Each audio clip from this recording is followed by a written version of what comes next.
श्री राधे। खुश रहो, मस्त रहो, आबाद रहो, कहीं मन न लगे तो घूमते फिरते रहो। अभी हम घूमने फिरने के टूर में और निकल चुके हैं। अभी हम जाने वाले हैं जगन्नाथपुरी। और जगन्नाथपुरी भगवान ने हमको बुलाया है फ़्लाइट से। तो भगवान जहाँ बुलाया, कभी हमको ट्रेन से बुलाते, कहीं पे हमको गाड़ी से, कहीं साइकिल से। तो इस बार जगन्नाथ भगवान ने हमको बुलाया फ़्लाइट से, तो हम फ़्लाइट से बैठ के हम जा रहे हैं जगन्नाथपुरी। ये दिल्ली का एयरपोर्ट है। हम लोग बहुत जल्दी आ चुके थे। पहले इंडिया गेट पे घूमे। इंडिया गेट के बाद में अब आ गए हैं इंदिरा गांधी इंटरनेशनल एयरपोर्ट पर। अब यहाँ से हम पूरी तैयारी करेंगे, यहाँ से बैठेंगे, थोड़ा सा इंतज़ार है, थोड़ा घूम फिर लेते हैं। यहाँ हम घूम के वो कॉफ़ी पिया, चाय, और ये फ्लाइट के अंदर बैठ गए। फ्लाइट उड़ी हमारी करके सीधी उतरेगी। हम जाएंगे भुवनेश्वर। पहले भुवनेश्वर उतरेंगे, भुवनेश्वर के बाद में फिर हम जाएंगे कहीं और, वहाँ के दर्शन करेंगे। पहले भुवनेश्वर हम उतर चुके हैं। यहाँ उतरने के बाद में हम पूरा भुवनेश्वर के दर्शन करने हैं। तो यहाँ जाके हम, ये देखो हमारे को सुबह इन्होंने उतार दिया। हमारी फ़्लाइट थी सुबह 5 बजे के आसपास, 5 बजे उड़ी और हमको 7 बजे के आसपास उतार दिया। और ये है भुवनेश्वर। भुवनेश्वर में यहाँ घूमेंगे, लिंगराज जी के दर्शन करेंगे। सबसे जो पहला बहुत बड़ा यहाँ पे मंदिर है लिंगराज भगवान का मंदिर, तो यहाँ का दर्शन करेंगे। यहाँ दर्शन करने के बाद में और जितने मंदिर है, यहाँ पे हमने कार किया तो उसने 2200 रुपये लिए थे और पूरे भुवनेश्वर में घुमाया। होटल लिया था उसने हमारे से 2000 रुपये लिए। 2 लोगों के लिए सही है। 1000 रुपये वैसे यहाँ सस्ते मिल जाते हैं, लेकिन हम सस्ते में हमको भगवान विराजमान है। हमने थोड़ा सा ठीक ठाक रूम लिया, नहाए धोए और टेम्पल है, आगे हैं लिंगराज। अंदर परमिशन नहीं है, अभी हम लोग अंदर जाएंगे दर्शन करने। जब भी जगन्नाथ भगवान बड़ा सुंदर विश्व प्रसिद्ध भुवनेश्वर में मंदिर है ये भगवान शिव जी का मंदिर है। बहुत ही प्रसिद्ध मंदिर है और बहुत प्राचीन मंदिर है। यहाँ पे आप दर्शन करेंगे, जो मनोकामना मांगेंगे वो आपकी पूर्ति होगी। और अभी हम मंदिर के अंदर, वैसे के मोबाइल ले जाना मना है, तो मैं बाहर के आपको दर्शन करवा सकता हूँ। अंदर मोबाइल ले जा नहीं सकते हैं, बाहर ही जमा हो जाता है। ये पूरा मंदिर के आगे का परिसर है। अब यहाँ अंदर घुसते ही लेफ़्ट साइड में मोबाइल वगैरह जमा हो जाते हैं। ये भीड़ है, बाहर आने का गेट भी यही है, अंदर जाने का भी गेट यही है। तो अभी लिंगराज भगवान के दर्शन किए हैं। दर्शन करने के बाद में और जहाँ पे आसपास में दर्शन करने का है, वहाँ पे भी हम लोग दर्शन करेंगे। तो मेरे लिए ये सफ़र बहुत आनंददायी और बहुत ही खुशी वाला है। तो मैं यहाँ पे बहुत, मेरे को खुशी मिला, बहुत अच्छा लगा। और ये सरोवर है, बहुत अच्छा है, यहाँ देखने लायक है। पूरा मंदिरों का ही जगह है भुवनेश्वर। यहाँ पे आप बहुत सारे अच्छे दर्शन कर सकते हैं। यहाँ आपको कोई भी कार वाला, हमको तो महंगा पड़ा कार वाला, लेकिन आपको 1500 रुपये में पूरा आसपास का विजिट करवा देंगे। अभी हमको ये लेके जा रहे हैं बुद्ध स्तंभ। बुद्ध भगवान को यहाँ पे अशोका को ज्ञान प्राप्त हुआ था, जैसे अशोक को ज्ञान दिया था, तो उसी जगह पे बुद्ध स्तंभ बना हुआ है। तो अभी हम वहाँ पे भी जा रहे हैं। अच्छी जगह है, पहाड़ी के ऊपर हैं, तो ये रास्ते में हमको लेके जाएगा, पहाड़ी में दर्शन करवाएगा। दर्शन करने के बाद में पूरा जंगल एरिया है। यहाँ जाने के 2 रास्ते थे, लेकिन हमको इसने गलत रास्ते से लेके गया। वहाँ से बोलता टेम्पो करो, 300 रुपये आगे लगेगा। अगर हम बैक साइड से जाते हैं तो डायरेक्ट गाड़ी बुद्ध स्तंभ के पास पहुँचती। अब हमको यहीं उतार देगा। ऐसे यहाँ से हमको फिर कोई दूसरा गाड़ी लेके जाना पड़ता। अभी हमने दूसरा टेम्पो किया, इसने 300 रुपये लिया। ये बैक साइड से वहाँ पे गाड़ी जाता है। गाड़ी वाला बोला हमारी गाड़ी वहाँ नहीं जाएंगे, वो अपना पार्किंग का खर्चा बचाने के लिए हमको वहाँ लेके नहीं गया। ये बुद्ध का वो स्तंभ बना हुआ है। आगे जो पूरा मंदिर है वो आगे है। हम यहाँ पे दर्शन करेंगे। यहाँ करने के बाद में चलेंगे बुद्ध स्तंभ। ये जगह पे जंगल में बुद्ध की मूर्ति बनी हुई है और पहाड़ी पे चढ़ेंगे। हमको धूप भी लगी है, तो अभी हम वहाँ पे खाएँगे। मेरे को तो वास्तव में बहुत अच्छा लग रहा है, बहुत आनंद आ रहा है। इंसान को घूमते फिरते रहना चाहिए। दुनिया में बहुत अच्छी चीज़ें हैं देखने के लिए। जितना आप घूमेंगे, जितनी चीज़ें देखेंगे, उतना आपका अनुभव बढ़ेगा, ज्ञान बढ़ेगा और आपको खुशी भी मिलेगी। अगर एक जगह बैठेंगे तो आपका माइंड जो है भुवनेश्वर वो क्लोज हो जाएगा। गौतम बुद्ध का मंदिर। तो हमेशा आपके अंदर एक चीज़ होनी चाहिए, और चीज़ हो ना हो, लेकिन एक कीड़ा होना चाहिए घूमने फिरने वाला। तो ये कीड़ा जैसे हमको काटता है तो हम तुरंत भाग जाते हैं। और मैं ऐसी जगह घूमता हूँ जहाँ पे ये मंदिर हैं, भगवान से रिलेटेड कोई चीज़ है, ऐसी जगह ही मेरा मन करता है तो मैं घूमता रहता हूँ। अब हम आ गए हैं बुद्ध स्तंभ, ये बुद्धा का स्तंभ है। ये देखिए यहाँ पे पूरा दर्शन कर सकते हैं। यहाँ पे ऐसे पूजा वूजा को तो कुछ मानते नहीं हैं, तो इनकी सिर्फ मूर्ति बनी हुई है। लोग यहाँ पे गोल गोल घूमते हैं। ये पूरा भुवनेश्वर है, यहाँ से ये शहर है भुवनेश्वर। और इधर पूरा खेत है, खलिहान है इस टाइप से। ओम बुद्धाय नमः। ये पूरा खुला एरिया है, बड़ा अच्छा लग रहा है। ऊपर पहाड़ी पे चढ़ के देखते हैं तो बहुत ही अच्छा यहाँ का व्यू है, बहुत ही शानदार व्यू है। यहाँ आके भी आपको बहुत शांति मिलेगी, बहुत अच्छा लगेगा। जब भी अगर भुवनेश्वर आए हैं तो यहाँ पे आप ज़रूर आए हैं। यहाँ से देखिए पूरा नज़ारा, चारों तरफ क्लीन नज़ारा दिख रहा है।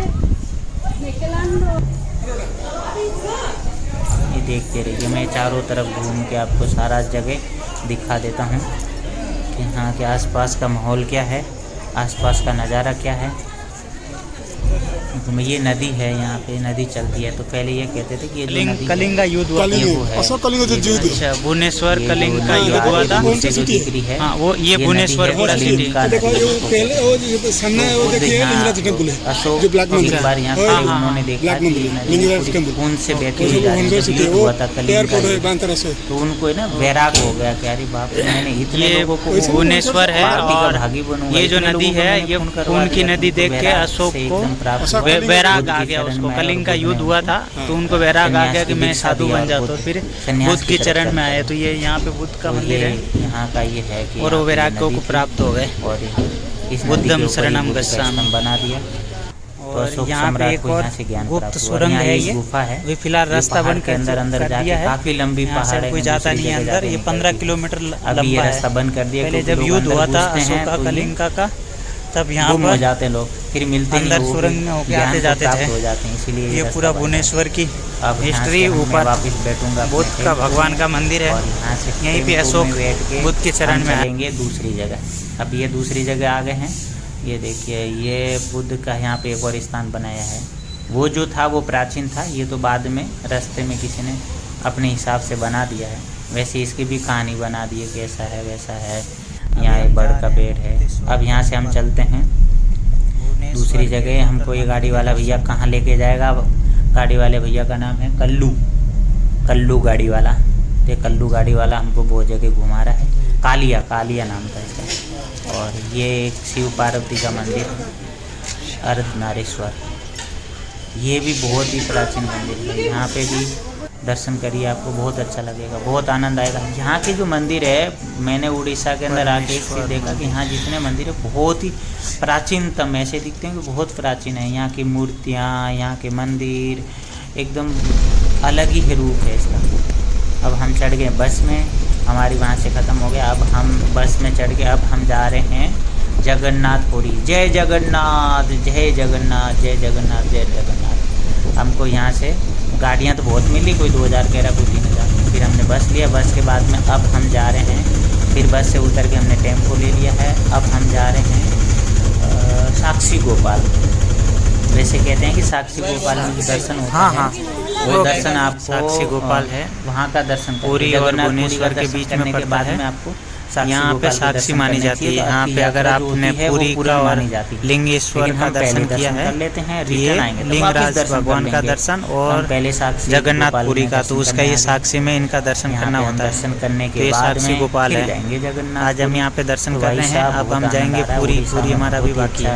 यहाँ का माहौल है, मंदिरों की बहुत अच्छी व्यवस्था है। बस आप दर्शन करिए, आनंद लीजिए। मेरे साथ में आप जुड़े रहेंगे तो आपको अलग अलग मंदिरों के, प्राचीन मंदिरों के, सब जगह के दर्शन होते रहेंगे। आप शायद कभी जा पाए ना जा पाए, लेकिन आपको दर्शन करवाते हैं। अब यहीं से हमने टेम्पो ले लिया, इसने हमारे से 40 रुपये लिया है और ये हमको पहुंचाएगा जगन्नाथपुरी। तो हम अब सीधे रास्ते में जा रहे हैं। आसपास का बढ़िया सा ठंडा माहौल है, हरियाली भी है और यहाँ का वातावरण बिल्कुल हरा भरा है। थोड़ी सी गर्मी तो बहुत रहती है, लेकिन अच्छा माहौल है, हरियाली काफ़ी है, इस वजह से गर्मी कम महसूस होती है, लेकिन बहुत ही ज़्यादा गर्मी है यहाँ पे। फिर भी आनंद आ रहा है, खुश रहो, मस्त रहो, आप घूमते फिरते रहो, ज़िंदगी में यही है। और कछु ना है, जितना घूमोगे फिरोगे उतने आनंद आएगा, उतनी नई ज़िंदगी जब मरोगे तो ऐसा लगेगा आह मज़ा आ गया। हम आ चुके हैं, लगता है ये गेट आ गया है और अभी दूर हैं, इतना पास भी ना है। बढ़िया अच्छे लोग हैं यहाँ पे, बड़ी खुशी की बात है। और ये पहुँच चुके हैं हम जगन्नाथ भगवान के मंदिर के पास में। जय जगन्नाथ। मैंने कभी सोचा नहीं था कि मैं जगन्नाथ मंदिर के पास में आ जाऊँगा और यहाँ का दर्शन करने। मेरे को अचानक प्लान बना, मैं राजस्थान में था और मेरे एक फ्रेंड का फ़ोन आया कि चलते हैं।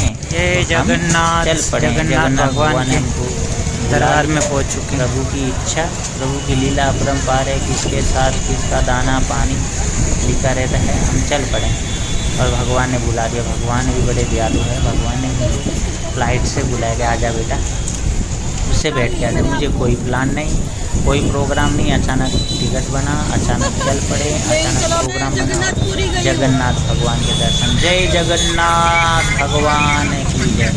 ये भैया टर्री वाले हमको दिखाए, ये बढ़िया लग रहा मंदिर के आगे के। चलो ये फिर हम ऑटो में बैठ गए। अब यहाँ से हम जा रहे हैं जगन्नाथ मंदिर का। भी वो मंदिर बंद है तो हम आसपास के और मंदिरों के दर्शन कर लेते हैं। तो यहाँ पे आसपास में और मंदिर है, प्राचीन मंदिर है, इसके दर्शन कर लेते हैं। काफ़ी सारे मंदिर है। जगन्नाथ भगवान के अंदर भी वहाँ पे कैमरा नहीं ले जाने देते हैं, तो आपको बाहर के मंदिरों के दर्शन, जितने बाहर के मंदिर हैं वहाँ के दर्शन करवा। हाँ विराज है भोलेनाथ, तुम दिख नहीं रहे। तो यहाँ के भी देखिए कितना प्राचीन है, कितना पुराना मंदिर है यहाँ पर। बड़ा अच्छा है, बड़ा अच्छा लगता है। जय भोलेनाथ शंभो, जय जगन्नाथ भगवान। तो हम अभी 4 से 5 दिन का टूर है। 4-5 दिन टूर के अंदर हम सारे मंदिर, सारे दर्शन कवर करने वाले हैं यहाँ। अब मैं पहली बार आया हूँ तो मुझे ज़्यादा इतनी जानकारी नहीं है, लेकिन जितने मंदिर है यहाँ के लोगों से पूछा कि यहाँ आस-पास में कौन से मंदिर है, कहाँ से दर्शन कर सकते हैं।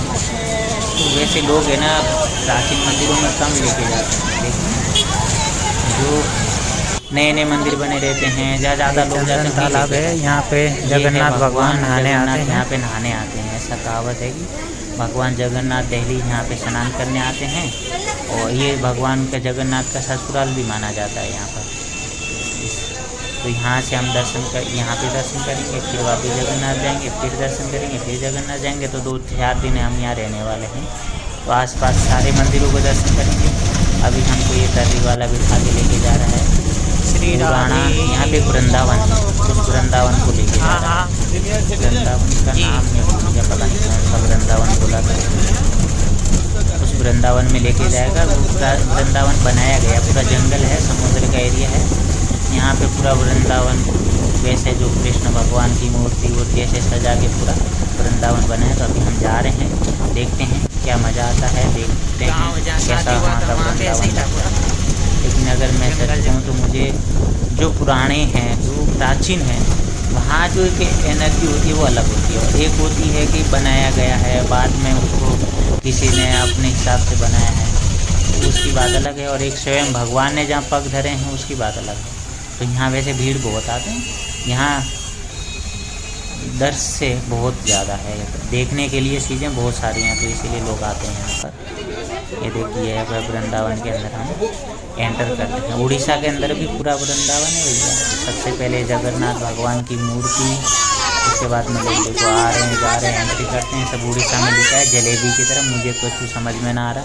ये जैसे मैं देखता हूँ तो मुझे जलेबी खाने का मन करता है। ऐसे लिखे हुए सब। केसरी गरुड़ भगवान के, विष्णु भगवान का मूर्ति है यहाँ पर। ऐसे हिंदी में भी लिखा हुआ है। ये शिव जी की मूर्ति है। पूरा अंदर इसी तरीके से बनाया गया है। कहीं महादेव की मूर्ति, कहीं हनुमान जी की, कहीं देवी की, कहीं अप्सरा की मूर्ति। आप देखो क्या क्या हो रहा है। भगवान चरण सेवा कर रहे हैं। भगवान हमेशा राधा रानी के चरणों में बैठे रहते हैं, जहाँ देखो वहाँ पे। वाह क्या बात है। कृष्ण कन्हैया मुरली बजैया, वृंदावन की कुंज गली में रास रसैया। ये कृष्ण भगवान हमेशा यही लीला करते रहते हैं। जहाँ हमारे साथ तो यहाँ आते आते बहुत सारा भगवान का ऐसा आशीर्वाद मिला, बहुत सारी ऐसी लीला हुई। एक तो हनुमान जी की हमारे ऊपर पता नहीं कहाँ से ऊपर से, दिल्ली में हम बैठे थे तो वहाँ से एक गद्दा गिर गई हमारे ऊपर, और हम इतनी वजनदार, आसपास देखा कोई नहीं। तो यह हनुमान जी ने सोचा कि हम तुम्हारे साथ है बच्चे लोग, ये देखो हनुमान जी के दर्शन भी हो गए। हनुमान जी की बात किया और हनुमान जी के दर्शन हो गए। तो वहाँ से आशीर्वाद मिल गया और फिर हम वृंदावन में जाएंगे वापस। और इस बार का टूर कहाँ होता है, भगवान कहाँ बुलाते हैं, आगे का हम भागते फिरते रहेंगे। ये वृंदावन है प्राचीन। इस वृंदावन के अंदर ये देखिए वृंदावन, ऐसे ऐसे वृंदावन बहुत जगह बना दिए। वैसे मेरे को यहाँ पे इतनी भीड़ बढ़ा के मैं कुछ वैसी एनर्जी फील नहीं हुई जो एक प्राचीन मंदिर में जाते हैं और वहाँ पे जो कि फील होता था, वहाँ से जो कनेक्टिविटी होती है वो ऐसी यहाँ नहीं हुई कि ठीक है अच्छा है, दर्शन है, बढ़िया करते जाओ, देखने के लिए बड़ी अच्छी चीज़ है, बड़ा लुभावना और बहुत अच्छा चीज़ बनाया हुआ है, ठीक है। लेकिन जो आनंद प्राचीन पुराने में जो आता है वो एक अलग चीज़ होता है, क्योंकि वहाँ की एनर्जी कई सदियों से जुड़ी होती है। और एक चीज़ होती है सिर्फ देखने लायक है, भैया देखो आओ दर्शन करो और चले जाओ। एक जो होता है जिसमें प्राचीनता होती है तो वहाँ का अलग ही आनंद आता है। अब हम यहाँ का वृंदावन में फटाफट हम बाहर निकलते हैं और बाहर निकलने के बाद में चलेंगे। अब हम आ गए यहाँ पे 1008 या 108 ऐसा कुछ महादेव का मंदिर है। श्री ओंकारेश्वर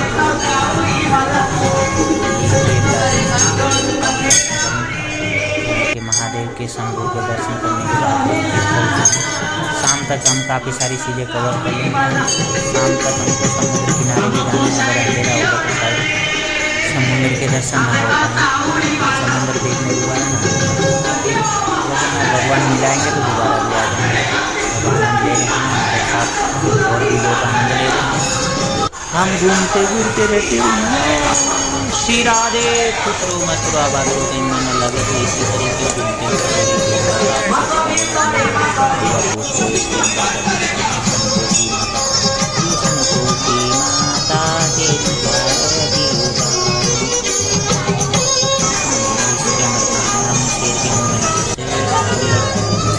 और ये 1008 शिवलिंग है और सारे शिवलिंग पूरे लाइन से रखे हुए हैं। सारे लोग दर्शन करते हुए जा रहे हैं।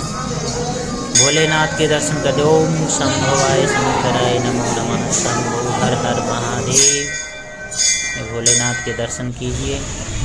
और यहाँ से ये मंदिर है, ये बंद रहता है, ये शायद महीने में 2-3 बार खुलता है। इसको कुछ लिखा हुआ है यहाँ बाहर, ये गुड़िया मंदिर। अंदर प्रवेश नहीं कर, केवल हिंदू लोग इसमें प्रवेश कर सकते हैं।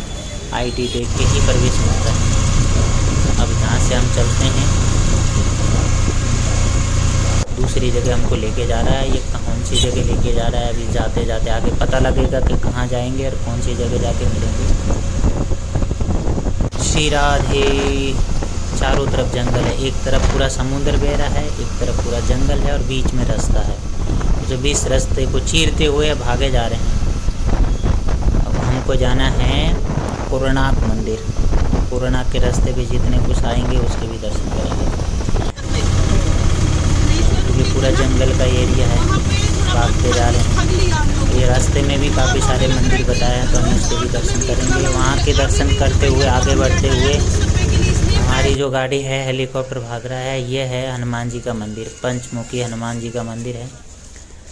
तो हनुमान जी तो हमको रास्ते में आशीर्वाद देते। वृंदावन में सबसे पहले हनुमान जी के दर्शन करके हम निकले और उसके बाद में फिर हनुमान जी ने आशीर्वाद देते हुए फिर हनुमान जी के दर्शन करते करते सीता मैया का मंदिर है यहाँ पर, यहाँ का भी आप दर्शन कीजिए।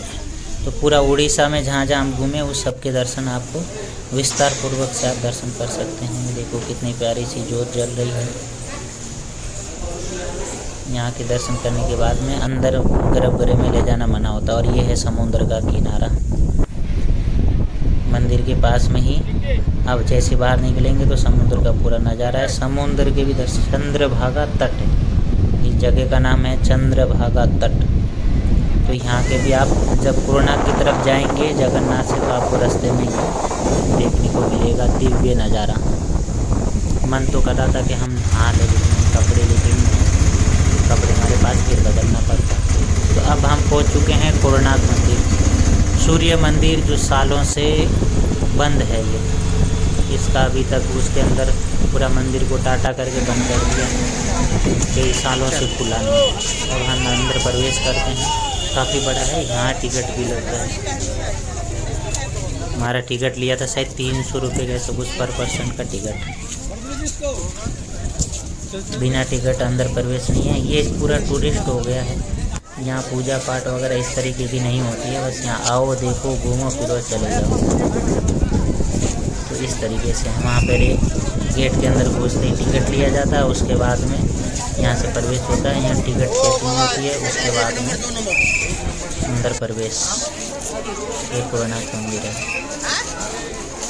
सालों पहले मुगलों ने इसको तोड़ दिया था, तब से वो इसी तरीके से सजा के रखा हुआ है। बहुत सारी मूर्ति है, टूटा फूटा है। और ये मंदिर के अंदर गर्भगृह है, वो पूरा सीमेंट से या ईंट से, पत्थर से पूरा उसको बंद कर दिया गया है। यहाँ की भी बहुत सारी प्राचीनता है, बहुत प्राचीन मंदिर है, इससे भी जुड़ी हुई बहुत सारी कहानियाँ हैं। हम तो सिर्फ दर्शन कराने हैं आपको, दर्शन कीजिए, आनंद लीजिए।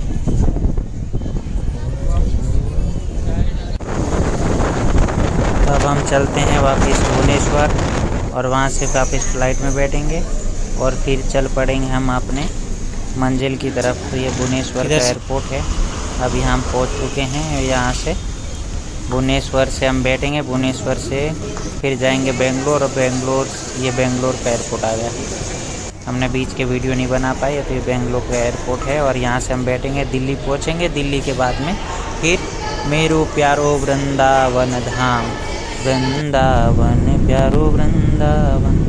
ये देखिए हमारा क्या मोबाइल रिचार्ज था, तो मैंने वीडियो नहीं बना पाया। तो ये देखिए पूरा दिल्ली का नज़ारा है। यहाँ से हम उतरेंगे और वृंदावन धाम पहुँच जाएंगे। फिर कब जगन्नाथ भगवान बुलाते हैं और किस तरीके से बुलाते हैं वो भी आपको दर्शन करवाएंगे। तो बहुत बहुत धन्यवाद आपका और भगवान का, और जो मेरे को इसके लिए जिसने प्रेरणा की और मेरे को इस फ्लाइट में बिठा के लेके आया, उसका भी बहुत बहुत धन्यवाद, शुक्रिया, थैंक यू। ऐसे दोस्त मिलते रहे तो ज़िंदगी खुशहाल बन जाएगी, क्योंकि वो भगवान के धाम में आपको लेके जाएंगे तो बहुत आनंद आएगा। श्री राधे। बैठ के भैया बड़ा अच्छा लग रही हो है, बड़ा आनंद आ रही है। बस आपसे ये कहना चाहते हैं, लाइफ में अच्छे दोस्त बनाइए और खुश रहिए। उनकी वजह से आपको भगवान के दर्शन भी होते रहेंगे और जगह जगह पे आनंद मिलता रहेगा। श्री राधे।